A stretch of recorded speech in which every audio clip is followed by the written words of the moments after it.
श्रोतागणों, समझा आपने कि राधा कौन है? आधार है जीवन का। आधार चाहना है तो राधा की शरण में जाओ, आराम चाहना तो राम की शरण में जाओ। बोलो भक्त वत्सल भगवान की जय हो। ये सब एक ही लीलाधर हैं, एक ही क्रिया करने वाले हैं, ये सब एक ही हैं। चाहे किसी को भजो, पर भजो जरूर, भजन जरूर करो, ध्यान जरूर करो। सुखदेव जी महाराज ने राजर्षि परीक्षित के सामने भागवत जी का श्लोक बोला।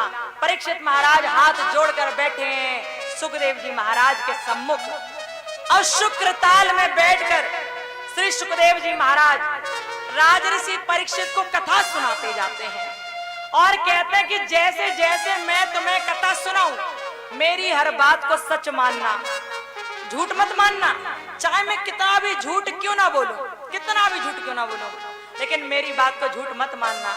यदि तुमने मेरी बात को झूठ माना तो तुम्हें तक्षक छोड़ेगा नहीं, और यदि तुमने मेरी बात को झूठ नहीं माना, मेरी हर बात को सत्य जानकर तुम सुनते चले गए, मानते चले गए, तो तक्षक तुम्हारा कुछ भी बिगाड़ नहीं पाएगा, कुछ नहीं बिगाड़ पाएगा। सुनते जाना।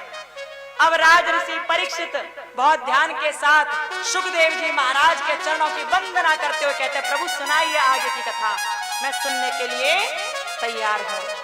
प्रभु के चरणों की वंदना करने के बाद और सुखदेव जी महाराज कथा को आगे बढ़ाते हैं और कहते हैं, सुनो, सुनाता हूं, क्योंकि अब जो कथा है ना, बहुत सुंदर सी कथा है, सो तुम्हें ध्यान से सुनना है। कहने लगे कि राजर्षि परीक्षित, एक बार की बात थी जब संसार में कुछ नहीं था, कुछ भी नहीं था, कहीं कुछ नहीं था, और जब संसार में कुछ नहीं था तभी भगवान ने लीला रचाई। भगवान श्री हरि विष्णु की नाभि से एक कमल प्रकट हुआ, कमल से ब्रह्मा जी प्रकट हुए, और ब्रह्मा जी की भ्रकुटियों के बीच में से रुद्र भगवान का अवतार हुआ। रुद्र भगवान यानी कि भोलेनाथ प्रकट हुए। तीनों ही देवों को काम सौंप दिया गया। ब्रह्मा जी को काम सौंपा गया सृष्टि की रचना करने का, विष्णु भगवान को काम सौंपा गया सृष्टि का पालन पोषण करने का, और भोलेनाथ को यानी कि रुद्र भगवान को काम सौंपा गया सृष्टि का संहार करने का। तीनों को काम सौंप दिया गया। अब जब ब्रह्मा जी को काम सौंपा गया था सृष्टि की रचना करने का, तो सृष्टि की रचना होने लगी, बहुत सारी संतान पैदा होने लगी। अब संतान इतनी पैदा हो गई कि कमल के फूल की जो पंखुड़ी थी ना, उन पर रहने लगे सब।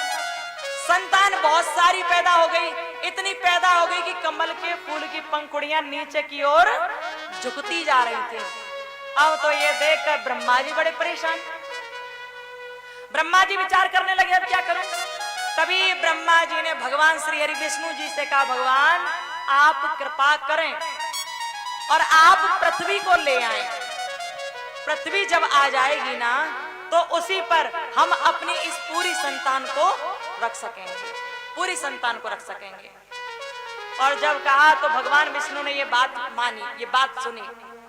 अच्छा, ब्रह्मा जी को सृष्टि का काम क्यों सौंपा गया था, और विष्णु भगवान को सृष्टि का पालन करने का काम क्यों सौंपा गया था, और शिव जी को ही संहार करने का काम क्यों सौंपा गया? ये सारी कथा शिव महापुराण में आती है। यहाँ तो बहुत सूक्ष्म में ही बता दिया गया है कि जब ब्रह्मा जी ने देखा कि संतान बहुत बढ़ गई है लेकिन जगह नहीं है रहने के लिए। ऐसा ही होता है ना कि पहले तो आप अकेले रहते हो अपने घर में, पहले तो एक लड़का अकेला रहता है घर में, लेकिन फिर उसकी शादी हो जाए तो अब एक ही कमरे में दो जने हो गए, दो जने हो गए एक कमरे में। अब कुछ टाइम बाद उसके एक बालक हो जाए तो जगह फिर नेक और कम पड़ गई। अब एक और हो जाए फिर जगह और थोड़ी कम। एक ही कमरा है, 4 लोग हो गए रहने वाले, अब फिर 2-4 बालक और हो गए, अब कहां से हुए? जगह खत्म। जगह तो अब और चाहिए ना, एक दूसरा कमरा बनवाना पड़ेगा कि नहीं बनवाना पड़ेगा? एक ही कमरे में सब कैसे रह पाएंगे? नहीं रह पाएंगे। ब्रह्मा जी ने भी देखा संतान इतनी पैदा हो गई, जगह है ही नहीं, क्या करें? तब ब्रह्मा जी ने विष्णु भगवान से कहा, प्रभु आप जाइए, हिरण्याक्ष के पास पृथ्वी रखी हुई है, उसे ले आइए। प्रभु जाइए। भगवान ने ये बात सुनी। भगवान ने कहा ठीक है मैं जाता हूं। उसी समय की बात है कि वो हिरण्याक्ष और हिरण्यकश्यप 2 भाई हुए। कश्यप और दिति की संतान है हिरण्यकश्यप और हिरण्याक्ष। कश्यप ऋषि की दो पत्नी है, एक दिति और एक अदिति। जो अदिति हैं उनके तो सब देवी देवता हैं, ये जितने देवता हैं ना वो सब माता अदिति की संतान हैं। लेकिन जो देवी दिति हैं, दिति के राक्षस पैदा हुए और उन राक्षसों में भी सबसे बड़े राक्षस हुए हिरण्यकश्यप और हिरण्याक्ष। ये दोनों ही ऐसे थे जो अपनी माता दिति के गर्भ में पूरे 100 वर्ष तक रहे थे, पूरे 100 वर्ष तक। हिरण्यकश्यप और हिरण्याक्ष के सिवा तीसरा दुनिया में कोई ऐसा नहीं हुआ जो 100 वर्ष तक अपनी माता के गर्भ में कभी रहा हो, कोई नहीं हुआ ऐसा। सुखदेव हुए वो 12 वर्ष रहे थे, लेकिन ये तो पूरे 100 वर्ष रहे। अब हिरण्याक्ष के पास पृथ्वी रखी हुई है, वो पाताल लोक में रहता है। ब्रह्मा जी ने विष्णु भगवान से कहा प्रभु पृथ्वी ले आइए ना।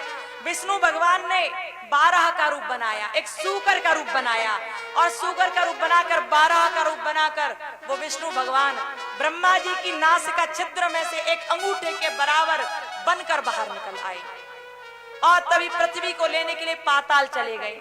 वहां उन्होंने हिरण्यकश्यप के पास दूर रखी हुई पृथ्वी को उठाया, अपने दांतों पर रखा और ऊपर की ओर आने लगे। नारद जी ने हिरण्याक्ष को बता दिया कि पृथ्वी को भगवान ले गए। हिरण्याक्ष लड़ने के लिए आया और तभी भगवान श्री हरि विष्णु जी ने, नारायण भगवान ने, उन 12 भगवान ने हिरण्याक्ष के प्राणों का अंत कर दिया। बोलो 12 भगवान की, बोलो विष्णु भगवान की जय हो। पृथ्वी को वो ऊपर ले आए हिरण्याक्ष को मारकर। जैसे पृथ्वी ऊपर आई तो ब्रह्मा जी ने इस पृथ्वी पर सबसे पहले एक स्त्री पुरुष का जोड़ा भेजा, एक एक करके नहीं, एक साथ भेजा।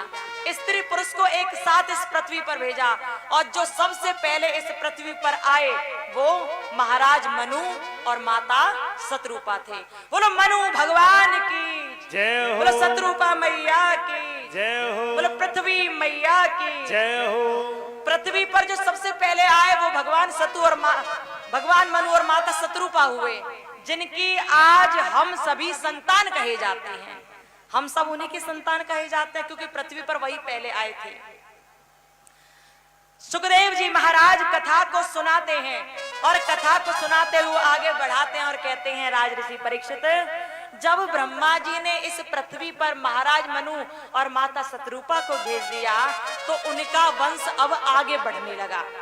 महाराज मनु के 2 पुत्र और 3 पुत्रियां हुई।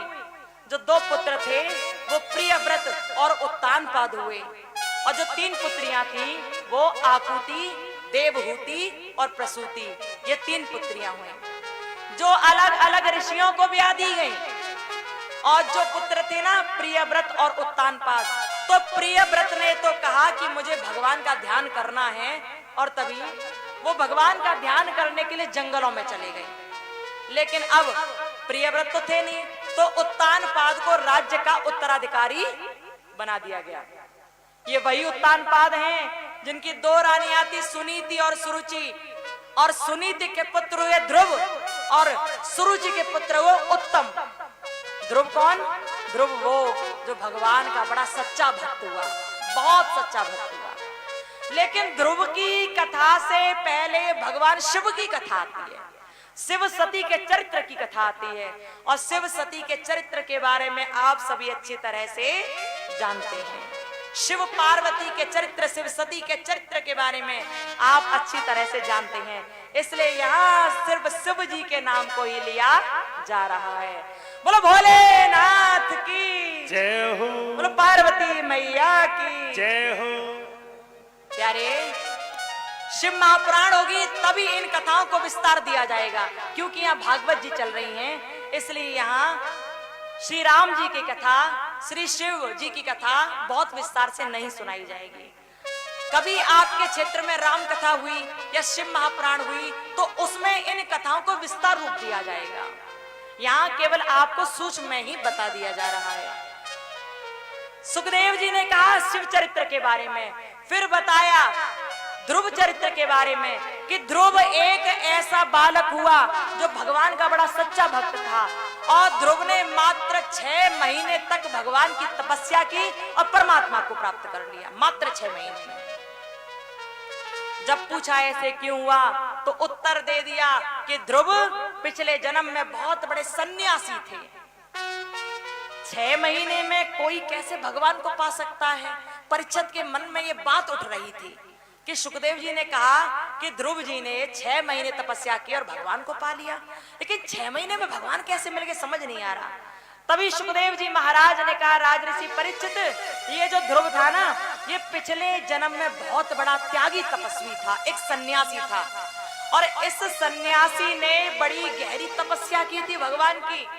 जब गहरी तपस्या हुई तो हजारों वर्ष बीत गए तपस्या करते करते, केवल 6 महीने का समय शेष रह गया था इसकी तपस्या पूरा होने में। तभी हुआ ऐसा कि ये ऋषि तो, ये संत महाराज तो जंगल में बैठ के ध्यान कर रहे थे प्रभु का। इतने में इनके कानों में आवाज आई कि कोई एक राजा के नाम की जय जयकार कर रहा है, कोई जयकार लगा रहा राजा के नाम की। तभी सन्यासी महाराज की आंखें खुल गईं। उन्होंने देखा कि कुछ लोग पालकी में राजा को बैठा कर ले जा रहे हैं और जय जयकार करते जा रहे हैं राजा के नाम की। हजारों सैनिक आगे हैं, हजारों पीछे चले जा रहे हैं और राजा बड़े मदमस्त होकर चला जा रहा है पालकी में बैठकर।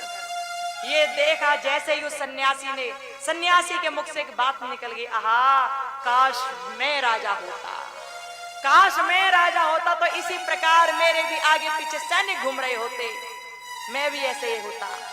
और जैसे ही सन्यासी महाराज के मुख से ये बात निकली, भगवान ने तभी आकाशवाणी कर दी, अरे सन्यासी महाराज, अरे त्यागी तपस्वी, तुम्हारे मन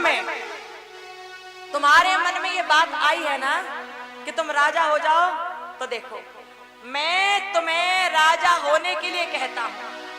आकाशवाणी में कहा गया कि ऋषि महाराज, तुम राजा से भी बड़ा पद पाने वाले थे, तुम्हारी तपस्या में मात्र 6 महीने का समय रह गया था, मात्र 6 महीने का समय, लेकिन तुम्हारे मन में राजा को देखकर मोह पैदा हो गया। इसलिए जब मोह पैदा हो गया तो भगवान कहां मिलेंगे? 6 महीने की तपस्या शेष रही है, लेकिन तुम्हारा मन अब राजा बनने का आ गया, तो मैं तुमसे कहता हूं कि अगले जन्म में तुम राजा बनोगे। मैं तुम्हें वरदान देता हूं कि अगले जन्म में तुम राजा बनोगे। जैसे ही ऋषि महाराज ने ये बात सुनी, आंखों में से आंसू निकलने लगे। भगवान, पूरा जीवन लगा दिया मैंने तपस्या करने में, मात्र 6 महीने की तपस्या शेष रही थी, और अब राजा को देखकर मेरे मन में मोह पैदा हो गया, मैं राजा बनने के लिए तैयार हो गया। सन्यासी महाराज ने, ऋषि महाराज ने बार बार कहा, भगवान मुझे नहीं बनना राजा, मेरे जीवन का उद्देश्य तो आपकी प्राप्ति थी, भगवान की प्राप्ति थी, भगवान मैं राजा नहीं बनना चाहता। तभी आकाशवाणी में कहा गया कि नहीं, अब तो तुमने जो मांगा है वो तो तुम्हें मिलकर ही मानेगा। ऐसा करना कि अब तुम इस जन्म को जब तक भोगो तब तक भोग लो, लेकिन अगला जन्म में तुम राजा बनोगे, और फिर अगले जन्म में यदि तुम भगवान की यानी कि मेरी तपस्या करोगे 6 महीने तक, तब मैं तुम्हें दर्शन दूंगा, मैं तुम्हें प्राप्त हो जाऊंगा। सुखदेव जी महाराज ने राजऋषि परीक्षित से कहा, परीक्षित, ये सन्यासी आगे चलकर ध्रुव बनकर आए, ध्रुव बने, और अब ध्रुव के रूप में इन्होंने 6 महीने तक तपस्या की और भगवान को प्राप्त कर लिया, भगवान को पा लिया। और भगवान को पाने के बाद फिर उन्होंने राज्य का भोग भोगा, राज्य को संभाला। जब तक ध्रुव संसार में रहे हर प्रकार का ऐश्वर्य भोगा, और जब समय पूरा हुआ वो भगवान के धाम में प्रस्थान कर गए। बोलो भक्त वत्सल भगवान की जय हो, बोलो भागवत महापुराण की जय हो। कथा के सुंदर श्रोतागणों, ये जो भागवत जी है ना, भागवत जी में भगवान के अनेकों भक्तों की कथाएं आएंगी, बहुत सारे भक्तों की कथाएं आएंगी, लेकिन ये भक्तों की कथाएं भी समझ में तभी आनी है जब आप ध्यान से सुनेंगे। इसलिए बड़े लगन के साथ, बड़े ध्यान के साथ सुनते जाइए। सुखदेव जी महाराज कथा को सुनाते जाते हैं, और कथा को सुनाते हुए परीक्षित राज से कहते हैं, राजऋषि परीक्षित सुनो आगे क्या हुआ। कि वो जो ध्रुव थे ना, ध्रुव के वंश में ही आगे चल के अनेकों प्रकार के प्रतापी राजा हुए, अनेकों प्रकार के। एक वेणु भी था वहां पर, लेकिन वेणु बड़ा दुष्ट था। लेकिन उसे उसके कर्मों का फल मिला। अब आगे की कथा को तुम सुनो कि एक व्यक्ति संसार में आता है और संसार में आकर भगवान से पहले ही वो वायदे करके आता, वचन भर के आता है कि मैं संसार में जाऊंगा लेकिन वहां जाकर आपका ध्यान करूंगा। पर होता क्या है, वो यहाँ आकर सारी बात भूल जाता है। उसे याद नहीं रहता कि मैं भगवान से कुछ वायदा भी करके आया था। वो हर बात भूल जाता है और जब हर बात भूल जाता है तो भगवान उसे समझाने के लिए बार बार आते हैं, लेकिन वो फिर भी समझ नहीं पाता। और जब नहीं समझ पाता तभी उसका जो मार्ग है ना वो गर्त की ओर चला जाता है। अब सुनना, मैं तुम्हें ऐसी ही एक कथा को सुनाने जा रहा हूं, ध्यान से सुनना। बोले नमः परस्मै पुरुषाय मायया विनश्यन्ते गुणात्मने नमः स्वरूप नारायणाय नमस्ते शिवचराय च कृष्णाय वासुदेवाय हरये परमात्मने प्रणत क्लेश नाशाय गोविंदाय नमो नमः। सुखदेव जी महाराज कथा को सुनाते हैं, ध्यान करते हैं प्रभु के चरणों का और कहते हैं हुआ कुछ ऐसा, मैं तुम्हें सुनाता हूं कि प्राचीन वरी नाम के राजा थे। प्राचीन वरी ने अनेक प्रकार के जप तप यज्ञ किए और वो प्राचीन वरी भी ध्रुव के वंश में ही आगे चल के हुए। उन्होंने अनेक जप तप यज्ञ किए भगवान को पाने के लिए, लेकिन जब वो यज्ञ किए थे ना तो उन्होंने उन यज्ञों में अनेकों जानवरों की बलि दे दी थी, अनेकों पशुओं की बलि दे दी थी।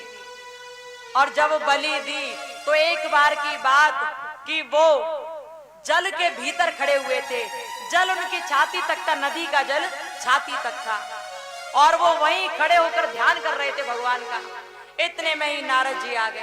नारद जी ने प्राचीन वरही से पूछा कि आप यहाँ खड़े होकर ध्यान कर रहे हो, क्यों कर रहे हो?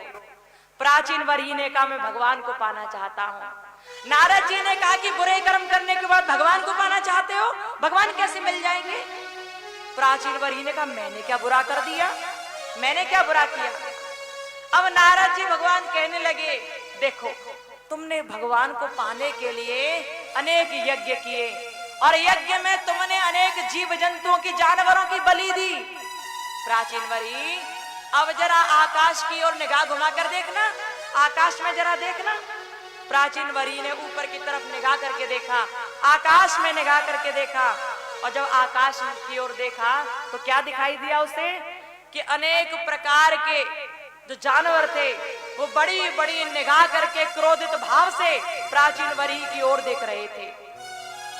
अनेक प्रकार के पशु प्राचीन वरी की ओर निगाह घुमा कर देख रहे, निगाह गड़ा कर देख रहे थे।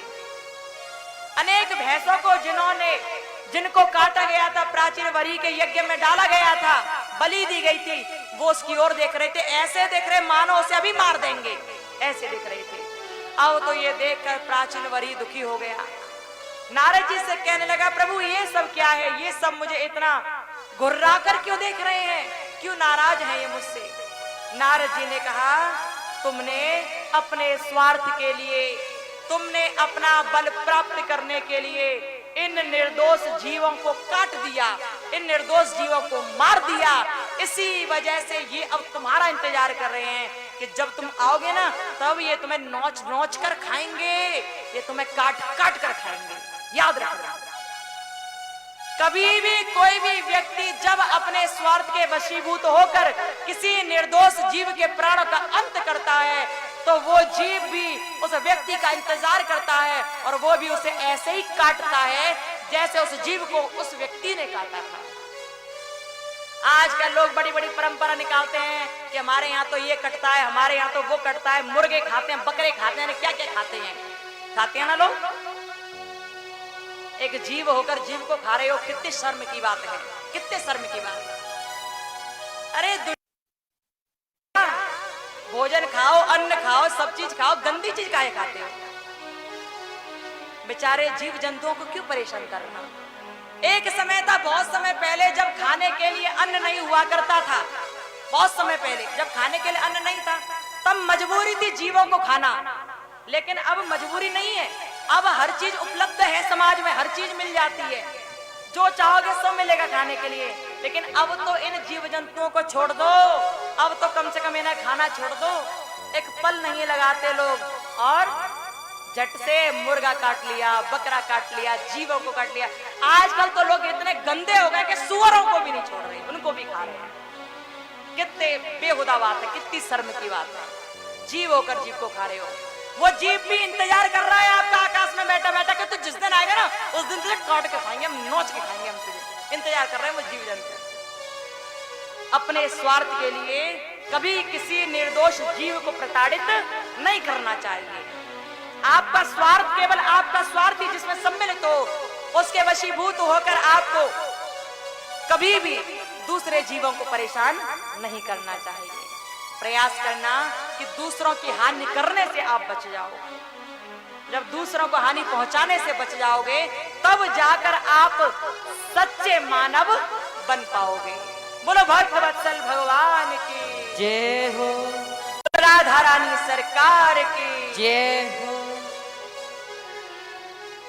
प्राचीन वर्ही इतनी बात सुनकर दुखी हो गया। तभी नारद जी ने कहा कि तुम वायदा करके आए थे भगवान से ध्यान करोगे भगवान का, लेकिन ये वायदा करके नहीं आए थे कि अपने स्वार्थ के लिए तुम लोगों को परेशान करोगे, अपने स्वार्थ के लिए तुम जीव जंतुओं को परेशान करोगे। ये तो नहीं करके आए थे वायदा तुम। प्राचीन वर्ही दुखी हो गया और दुखी होकर कहने लगा कि मैं अब क्या करूं, अब तो मुझे समझ नहीं आता कि ये सब हो गया है, तो मैं करूं तो करूं क्या, बताओ। इतने में ये देवर्षि नारद जी कहने लगे, देखो मैं तुम्हें एक कथा सुनाता हूँ, मैं तुम्हें एक बात सुनाता हूँ, तो तुम जरा ध्यान से सुनना। आप सब भी बड़े ध्यान से सुनना, ये कथा बड़ी विचित्र है। और इस कथा को इतनी ध्यान से सुनना कि जब ये कथा पूरी हो जाएगी ना, तब हम आपसे इस कथा में से 3 प्रश्न पूछेंगे। ठीक है, 3 प्रश्न पूछेंगे, ध्यान से सुनना, दिमाग कहीं और जाना नहीं चाहिए आपका। ठीक है, तो कथा सुनाते हैं, इस कथा में से 3 प्रश्न पूछे जाएंगे आपसे, ध्यान रखना। नारद जी सुना रहे प्राचीन वर्ही को, और वही कथा हम आपसे कहते हैं। एक बार की बात थी जब 2 मित्र थे, नाम भी याद रखना। 2 मित्र थे जिनमें से एक का नाम था पुरंजन और दूसरे का नाम था अभिज्ञात। अभिज्ञात और पुरंजन बहुत घनिष्ठ मित्र थे, एक दूसरे के लिए समर्पित रहते थे, बहुत अच्छे दोस्त थे वो। तभी एक बार की बात हुआ कुछ ऐसा कि पुरंजन ने अभिज्ञात से कहा, भैया अभिज्ञात, चलो कहीं भ्रमण करने के लिए चल रहे हैं। अभिज्ञात के साथ पुरंजन, पुरंजन के साथ अभिज्ञात, ये दोनों ही भ्रमण करने के लिए चल दिए। और जब चलते गए तो चलते चलते चलते चलते आगे बढ़ते जा रहे थे। अब आगे बढ़ते बढ़ते बहुत दूर पहुंच गए। तभी पुरंजन ने देखा कि मुझे थोड़ा और दूर जाना चाहिए, अभिज्ञात तो यहीं रुक रहा है, लेकिन मुझे थोड़ा और दूर जाना चाहिए। पुरंजन ने कहा, भैया अभिज्ञात, थोड़ा और आगे चलो ना। अभिज्ञात ने कहा, नहीं नहीं मैं नहीं जाना चाहता, घर लौटते हैं, शाम हो रही है, घर चलो। लेकिन पुरंजन बोला, भैया मेरा मन है कि मैं और आगे जाऊं और थोड़ा भोग भोग के आऊं, देखकर तो आऊं क्या है यहाँ, भोग कर आऊं जरा भोग। अभिज्ञात ने बहुत समझाया, लेकिन पुरंजन के मन में भोग भोगने की इच्छा थी, इसलिए कहने लगा, अभिज्ञात मुझे जाने दो ना, जाने दो ना। तभी अभिज्ञात ने कहा, ठीक है भैया चला जा, लेकिन इतनी दूर मत निकल जाना कि लौटना मुश्किल हो जाए, इतना दूर मत चले जाना, तुम जल्दी आ जाना, ध्यान रखना, और अपने मित्र को भूलना मत। और जैसे ये बात कही तो ये बात सुनकर पुरंजन ने कहा, हाँ मित्र मैं जा रहा हूं, जल्दी लौट कर आऊंगा। पुरंजन इतनी बात कहकर वहां से आगे बढ़ गया। अभिज्ञात अपने स्थान पर चला गया और पुरंजन जब आगे बढ़ता चला गया तो उसने क्या देखा कि एक बहुत बड़ा महल है, बहुत सुंदर महल है। कोसों में फैला हुआ महल है वो, उसमें 9 दरवाजे लगे हुए हैं। और जो सुंदर सा महल है ना, वहीं एक प्यारा सा बगीचा है, बड़ा सा बगीचा है। उसी बगीचे में एक बहुत सुंदर सी स्त्री भ्रमण कर रही है। इतनी सुंदर लगती है कि एक बार जो उसे देख ले अपनी निगाह से हटा ही ना पाए। बहुत सुंदर स्त्री वो भ्रमण कर रही है उसी बगीचे में। उस स्त्री के साथ 10 सेवक थे जो उसकी सेवा किया करते थे, और एक 5 फन वाला नाग उस स्त्री के संग रहता है हर वक्त। वो 5 फन वाला नाग हर वक्त रहता है उसके संग। जैसे ही पुरंजन ने ये देखा तो उसके मन में इच्छा आई कि मुझे इस स्त्री के पास जाना चाहिए।